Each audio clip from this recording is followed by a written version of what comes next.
Man United have a host of problems, but their biggest doesn't even belong to them.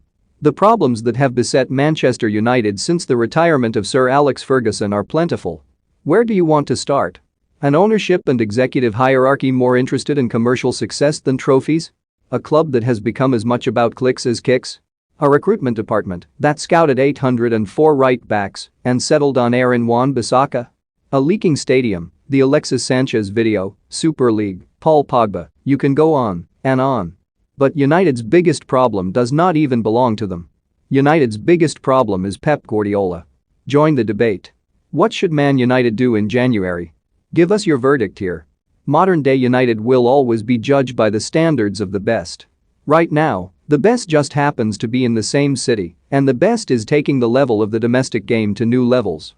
As the Premier League takes a short break, it is a good time to remind ourselves just what a remarkable job Guardiola is doing. As we pick through the debris of Ed Woodward's tenure, it is worth remembering just what each and every manager employed by the outgoing chief executive has been up against. In his time as United's greatest ever manager, Sir Alex Ferguson had a win percentage of 59.7 across all competitions. With Liverpool, Jurgen Klopp's win percentage is 59.9. In his first, glorious spell at Stamford Bridge, Jose Mourinho won a whopping 67.03% of matches. Guardiola, in his sixth season as City boss, has a win percentage of 73.15. There are plenty of those sorts of statistics that underline Guardiola's brilliance, but one type, in particular, stands out. Last season, City were the Premier League's top scorers, yet only Ilkay Gundogan, with 13, squeezed into the individual top 10. This season, they have scored more goals than anyone else, 53 and 21, yet do not have a representative in the individual top 10. Raheem Sterling's and Bernardo Silva's 7 only good enough for joint 11th place.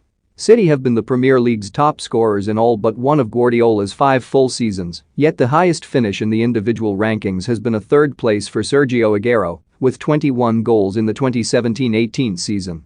The spreading of the scoring workload is symbolic of Guardiola's City. It is all about collective responsibility. Scoring is a collective responsibility, creating is a collective responsibility, defending is a collective responsibility. Coached brilliantly, there is a selflessness to City's play that is a joy to behold. Just look at how many options are given to the man just about to take possession. Have your say. How should Man United line up versus Aston Villa? Pick your team below. And for as long as Guardiola remains at the Etihad, that will be the norm. A couple of years back, Guardiola was asked if he could ever manage Manchester United. Never, came the emphatic reply. Just, he said, as he could never manage Real Madrid. Which is a shame for United. But the moment Pep decides his time is up at City will, at least, be one moment of managerial good news for United. Because